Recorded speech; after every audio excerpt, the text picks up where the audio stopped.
एक बार एक राजा ने निर्णय लिया कि वह प्रतिदिन 100 अंधे लोगों को खीर खिलाएगा ताकि वे तृप्त हों और उसका नाम धर्मात्मा के रूप में प्रसिद्ध हो। कई दिनों तक यह आयोजन सुचारू रूप से चलता रहा, लेकिन एक दिन दुर्भाग्यवश खीर वाले दूध में एक सांप ने विष डाल दिया। परिणाम स्वरूप खीर खाने से सभी 100 अंधे लोग मर गए। इस भयानक घटना से राजा अत्यंत दुखी हो गया। उसे लगने लगा कि 100 निर्दोष लोगों की मृत्यु का पाप अब उसके सिर पर है। पाप से मुक्ति की तलाश में उसने अपना राज्य छोड़कर जंगल में जाकर तपस्या करने का निर्णय लिया। जंगल की ओर बढ़ते हुए राजा एक छोटे से गांव में पहुंचा। वहां उसने चौपाल पर बैठे लोगों से पूछा, क्या इस गांव में कोई भक्त परिवार है जहां मैं एक रात के लिए ठहर सकता हूं? चौपाल पर बैठे लोगों ने बताया, यहाँ एक भाई बहन रहते हैं जो गहरे भक्ति भाव में लीन रहते हैं। आप उनके घर ठहर सकते हैं।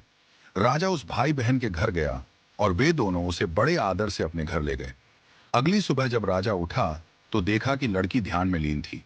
सामान्यतः वह सूरज उगने से पहले ही ध्यान समाप्त कर लिया करती थी, लेकिन इस बार वह काफी देर तक ध्यान मग्न रही। जब लड़की ध्यान से उठी तो उसके भाई ने कहा, बहन, आज तू इतनी देर तक ध्यान में क्यों रही? हमारे घर एक मेहमान आया है, उसे जल्दी जाना है। तुम्हें ध्यान से जल्दी उठ जाना चाहिए था। लड़की ने जवाब दिया, भैया, ऊपर धर्मराज एक उलझन में थे। उन्हें एक कठिन फैसला लेना था, इसलिए मैं देर तक ध्यान में रुकी रही ताकि वह निर्णय सुन सकूं। भाई ने जिज्ञासा पूर्वक पूछा, ऐसा क्या मामला था? लड़की ने बताया, फला राज्य का राजा 100 अंधे लोगों को खीर खिलाता था, लेकिन एक दिन खीर जहरीली हो गई और वे सभी मर गए। धर्मराज उलझन में थे कि इस पाप का दोष किसे दिया जाए, राजा को, सांप को या रसोइये को जिसने दूध को खुला छोड़ दिया। राजा, जो यह सब सुन रहा था, उत्सुक हो उठा। यह मामला तो सीधे उससे जुड़ा हुआ था। उसने लड़की से पूछा, तो क्या फैसला हुआ? लड़की ने कहा, अब तक कोई फैसला नहीं हो पाया था।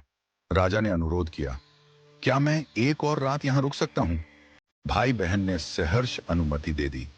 चौपाल में बैठे लोगों ने जब देखा कि राजा एक और रात उसी घर में ठहरा है, तो उनके मन में संदेह उत्पन्न हुआ। वे बातें बनाने लगे, ये राजा भक्ति का दिखावा कर रहा है। निश्चित रूप से उसकी नीयत लड़की को देखकर खराब हो गई है।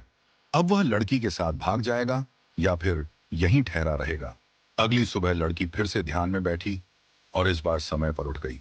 राजा ने तत्परता से पूछा, अब बताओ, अंधे व्यक्तियों की हत्या का पाप किसे लगा? लड़की ने मुस्कुराते हुए उत्तर दिया, वह पाप तो हमारे गांव की चौपाल में बैठे लोग बांट कर ले गए। राजा चौंक गया।